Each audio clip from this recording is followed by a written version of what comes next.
Un joyau de plus de 1000 places au profit des fidèles chrétiens de Zakin à Koudougou. Le temple a été inauguré le samedi dernier. Les détails dans cette édition. Dans cette édition également, nous parlerons de la clôture de la Convention nationale de l'Église apostolique du Burkina. Une convention tenue sous le thème 50 ans de partenariat missionnaire, défis et perspectives. Voilà, mesdames et messieurs, c'est le sommaire de cette édition. Merci de nous rejoindre sur Canal Vim.eg. Bienvenue. Lancé en 2002, c'est finalement en cette année 2025 que les travaux de construction de l'église des Assemblées de Dieu Nazareth dans le quartier Zakin de Koudougou ont pris fin. C'est un temple de plus de 1000 places érigé sur une superficie de 2 hectares qui ouvre désormais ses portes pour le plus grand bonheur des fidèles chrétiens évangéliques de la ville de Koudougou. La cérémonie de dédicace a eu lieu le samedi 29 mars 2025. Les détails avec Abibalaï Bourema et Gédion Tapsoba.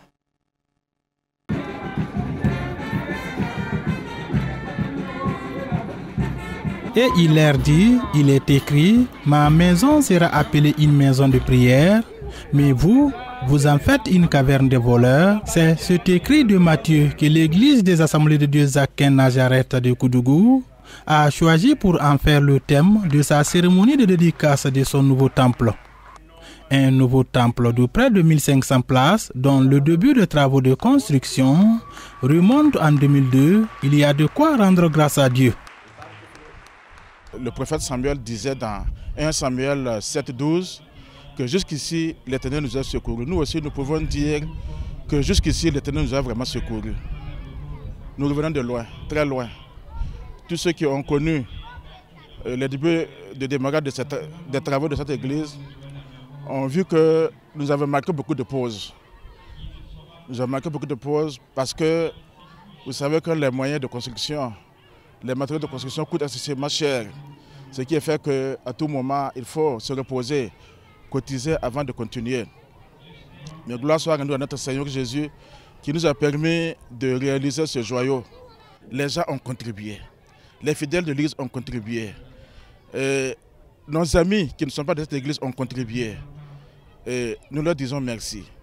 Nous disons merci aussi au Conseil régional de Koudougou qui nous a vraiment épaulés dans les moments difficiles. Nous disons aussi à nos partenaires qui ne sont pas de cette église, qui nous ont aussi épaulés. Et aujourd'hui, nous dédicassons cette église-là et nous disons merci à Dieu. Le président du conseil régional ecclésiastique des Assemblées de Dieu de Koudougou et président de la Fédération des églises et missions évangéliques section Boulkende a également félicité les membres de l'Assemblée qui viennent de se bâtir un nouveau temple. Sincèrement, ce sont des sentiments de joie, sentiments de satisfaction et surtout sentiment de voir que le travail a été bien fait. Sincèrement, je rends grâce à Dieu et je voudrais ici dire d'abord merci à nos autorités ecclésiastiques. Je peux rendre grâce à Dieu et dire merci pour tout ce qui est fait ici. Et surtout, nous sommes fiers des membres de cette église qui se sont sacrifiés et qui se sont donnés pour que nous puissions voir ces joyaux ici. Et nous sommes vraiment dans la joie et nous rendons grâce à Dieu pour cela. L'église des Assemblées de Dieu Nazareth est née en 1982 dans le quartier Zakin de Koudougou. L'église compte aujourd'hui environ 1500 membres. Comme le dit le thème, ma maison sera appelée une maison de prière, mais vous en faites une caverne de voleurs. Le pasteur a exhorté les fidèles à rester sur les lignes de Jésus-Christ pour que l'église reflète l'image d'une église chrétienne et évangélique qui enseigne les principes bibliques. Ouverte le 26 mars dernier à l'église de Tangé à Ouagadougou, la Convention nationale de l'église apostolique du Burkina Faso a refermé ses portes le dimanche 30 mars 2025 avec bien sûr la satisfaction des participants mais également des organisateurs. 50 ans de partenariat missionnaire, défis et perspectives, c'est le thème de la convention pour honorer son partenariat avec l'église apostolique de la Suisse et du Ghana. Abibalaï Bourema, Xavier Ouedraogo. les 2 ans depuis plusieurs décennies, l'Église apostolique du Burkina Faso organise des conventions nationales qui réunissent des participants de tous les pays. L'objectif de ces conventions, renforcer la foi et encourager l'Église dans sa mission d'être sel et lumière dans le monde. Et pour la convention de cette année 2025, l'Église apostolique Burkina a tenu à magnifier le partenariat qu'il a lié à l'Église apostolique suisse depuis 1975 à travers un thème intitulé « 50 ans de partenariat missionnaire, défis et perspectives ». Nous bénissons le nom du Seigneur pour cette convention qui prend fin aujourd'hui. Il a été question du partenariat que nous avons avec l'Église apostolique de Suisse depuis 50 ans. Et nous avons voulu marquer donc ce partenariat. C'est un partenariat gagnant-gagnant. Nous estimons que depuis que les Suisses nous accompagnent, eux aussi ils investissent quelque part dans le royaume de Dieu. Ils ont donné le meilleur d'eux-mêmes. Ils ont donné des ressources humaines, ils ont donné des moyens financiers. Et nous sommes bénéficiaires, mais nous avons aussi par la suite enrichi la partie suisse par nos relations. Et nous avons aussi visité la Suisse et nous avons aussi apporté la parole de Dieu. Une autre mission de cette convention nationale est de motiver davantage ce partenariat missionnaire. En plus de l'Église apostolique suisse, celle du Ghana est également partenaire de l'Église apostolique du Burkina Faso depuis 50 ans.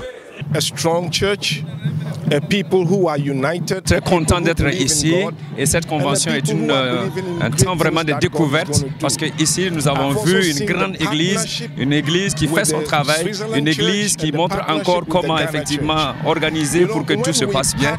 Et c'est aussi un temps de 50 ans de partenariat avec le Ghana et la Suisse et nous avons vu de grandes choses qui sont dites et nous croyons bien sûr qu'encore plus de grandes choses seront faites encore.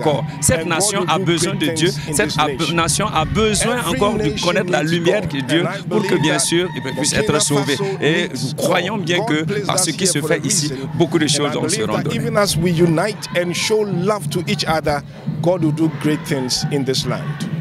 Cette convention nationale de l'Église apostolique du Burkina a réuni du 26 au 30 mars 2025 près de 6000 participants venus de toutes les provinces du Burkina Faso, de l'Afrique et hors de l'Afrique. Le comité d'organisation qui a accueilli tous ces participants s'est réjoui du bien déroulé des activités. Pour les activités qui ont été menées, en tout cas on peut se dire qu'on tire une grande satisfaction parce que le programme a été respecté.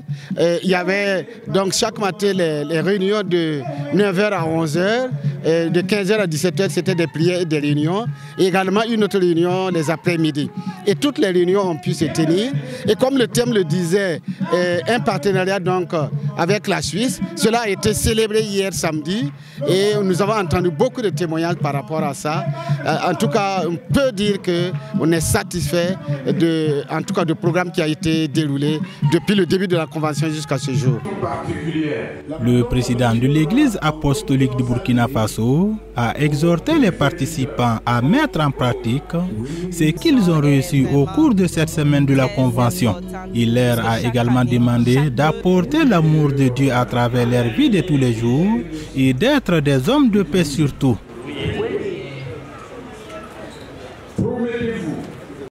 L'église des Assemblées de Dieu de Samandin a été le théâtre d'une conférence publique initiée dans le cadre de l'activité dénommée 48 heures de la charité. Ce cadre d'échange a porté sur le thème les défis et les besoins spécifiques des veuves et des orphelins dans notre société. Quelle est ma responsabilité? Une thématique qui a été épluchée par d'éminents panélistes. On en sait davantage dans cet élément. Les défis et les besoins spécifiques des veuves et des orphelins dans notre société. Quelle est ma responsabilité? C'est le thème qui fait l'objet de cette conférence publique ce samedi 22 mars 2025 à l'église des Assemblées de Dieu de Samandin. Les panélistes, pas des moindres, se sont d'abord attelés à identifier les défis et les besoins qui sont de plusieurs ordres. D'abord, il y a les défis d'ordre psychologique et mental. Je veux dire que quand un enfant perd son père, quand une femme perd son époux, il y a cette violence psychologique, il y a ce manque, ce vide, cette absence-là qui frappe déjà le cœur de ces personnes. Le deuxième aspect qu'on a soulevé, c'est ce que j'appelle la violence sociétale, c'est-à-dire des pratiques et des coutumes qui font que quand le mari meurt, la veuve est complètement dépouillée par la belle famille, par certaines belles familles, c'est pas tout le monde, il ne faut pas faire d'amalgame, certaines belles familles qui prennent le matériel, le salon, la maison, le toit, rien, on prend tout à la veuve, on ne lui laisse pratiquement rien. Troisième défi, c'est le manque de moyens matériels, la nourriture, le toit, les habits, les moyens pour mettre les enfants à l'école. Des pistes de solutions allant des mesures politiques jusqu'à l'implication individuelle et collective de la société ont en outre été proposées pour soulager ces veuves et orphelins.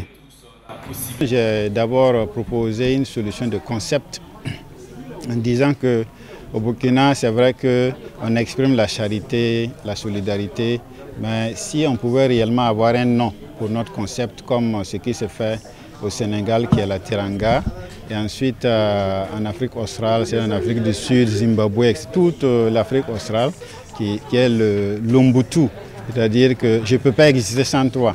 C'est-à-dire que j'existe parce que toi tu existes, donc je ferai tout pour que nous puissions exister ensemble. À l'endroit de ces fidèles et même des autorités, je pense qu'il faut faire tout pour qu'il y ait un fichier, pour qu'on puisse savoir un statut spécifique pour les veuves et les orphelins, parce que le statut de veuve et d'orphelin n'est pas spécifique au Burkina Faso. Ce statut est mentionné dans le code des personnes et des familles, donc ce n'est pas spécifiquement pour la veuve et l'orphelin.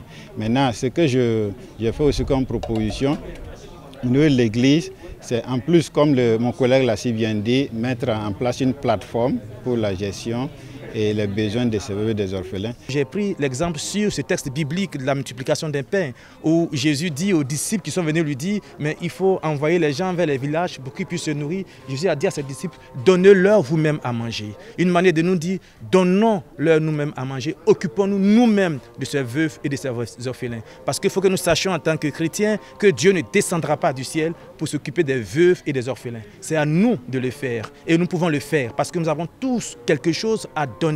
Parfois une prière, parfois un sourire, parfois prendre de la nouvelle, une visite, et puis parfois aussi donner un peu d'argent, un bout de pain, de la nourriture, des habits peut-être qu'on porte mais qui sont encore neufs. Au lieu de les jeter, on peut les donner de manière respectueuse à ces veuves et à ces orphelins pour leur permettre d'être un peu soulagés. Et après, nous allons... Cette conférence publique s'inscrit dans le cadre des 48 heures de la charité, une initiative qui entend apporter du réconfort à ces personnes en détresse. L'initiative est là pour soutenir les veuves et les orphelins, comme son nom l'indique, 48 heures de charité. Nous visons en fait à apporter aussi d'une manière ou d'une autre notre soutien à ces veuves, à ces orphelins, participer à construire vraiment une société meilleure, participer à donner encore du sourire à ceux-là qui n'en ont pas, dont les veuves et les orphelins, qui n'ont pas choisi leur statut. Plusieurs activités ont ainsi marqué cette édition, qui est la deuxième du genre. Ce matin, nous étions dans des centres d'orphelins. Voilà. Nous avons visité des enfants orphelins et également nous sommes allés dans la commune de Samba. Nous sommes entretenus avec des femmes veuves. Voilà. Et ensuite, nous tenons la conférence ce soir. Et demain, nous allons organiser en fait ce qu'on appelle un concert. Nous avons tenu 2 séances de formation au profit des veuves. Et ces formations concernant en fait la production du savon, ça veut dire la saponification, et la fabrication des pains Kokodonda. Voilà. Nous voulons accompagner ces femmes-là à s'autosuffire financièrement. Le promoteur compte ajouter plus de contenu à l'initiative Les éditions à venir en vue d'aider le plus grand nombre. Il a par ailleurs invité les bonnes volontés à ne pas rester en marge de cette noble mission. Une note de musique à présent pour clore ce journal. La chorale féminine du temple évangélique La Bonne Nouvelle de Bassinco présente ses 4 albums au Seigneur mais aussi au peuple de Dieu. C'est au cours d'un concert dédicace que les invités ont pu déguster quelques extraits du répertoire de cette chorale créée en 2017. La cérémonie de dédicace avec Delphine Saud-Bobanissi et Gédéon Tapsoba.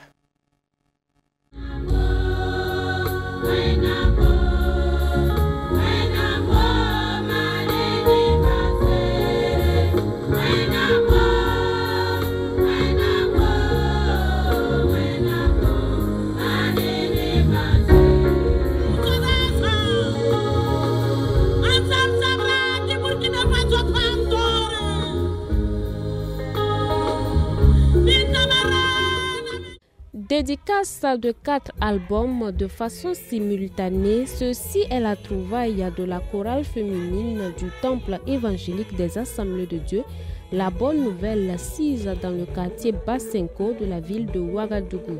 Une soirée de dimanche parée de moments de louange et de prestations, de chorale et de chantres. C'est pari réussi donc pour les organisateurs de cette activité. Ne wena man loholum ninga ti ton ton man dédicace luna wa ton da sarda non wusro la semun lo ndat mané la luna wena pirsa men ko ton ti ton soura non. Grâce à Dieu pour ce que Dieu a fait grâce qu'on puisse aujourd'hui célébrer et rendre grâce à Dieu pour les 4 albums que nous avons pu réaliser. Donc ton nous l'avons intitulé Wenaman Nimba Zere pour dire Seigneur aie pitié par rapport à la situation qui prévaut actuellement, la situation sécuritaire qui est dans notre pays. Nous avons crié à Dieu, nous lui avons demandé d'avoir pitié de notre pays et de nous secourir. C'est toujours dans la même lancée, nous l'avons intitulé le pays, les larmes du Burkina Burkina Nintamarada, pour encore interpeller Dieu par rapport à la situation toujours qui n'a pas encore complètement trouvé solution. Nous appelons, nous continuons d'implorer le Seigneur par rapport à cette situation sécuritaire. Dans cet album, nous appelons chacun à écouter Jésus plutôt que d'écouter les hommes. Parce que si nous écoutons les hommes, c'est difficile de trouver une solution. La solution réside seulement en Jésus. Le premier album interpelle, exhorte chaque chrétien à œuvrer de tout cœur. C'est ceux qui œuvrent, ceux qui combattent, c'est eux qui vont pouvoir triompher. Même au royaume des cieux, ce sont ceux qui bousculent qui vont pouvoir y arriver.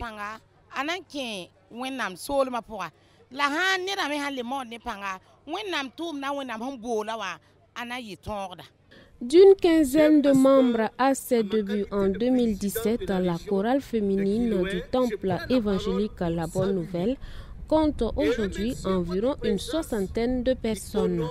Et plusieurs titres des différents albums de ces adoratrices de Christ sont repris un peu partout à travers le monde.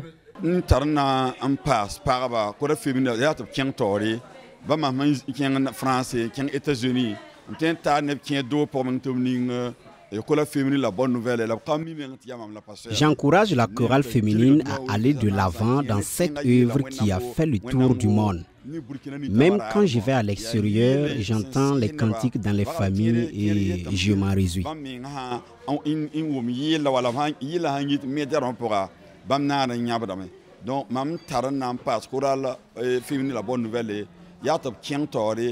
Et je demande à ce que le Seigneur étende leurs limites et partout on parle de cette chorale au nom de Jésus. Et je demande de plus, ce qui me vient à cœur, c'est à travers les chansons que beaucoup d'âmes soient sauvées. Dans la même veine, le parrain salue cette œuvre de la chorale féminine qui console mais aussi qui galvanise le peuple, surtout en cette période de crise sécuritaire que traverse le Burkina Faso.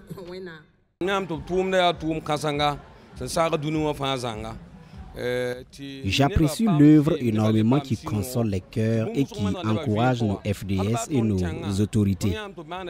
Les cœurs sont guéris et nous espérons que la paix reviendra très bientôt.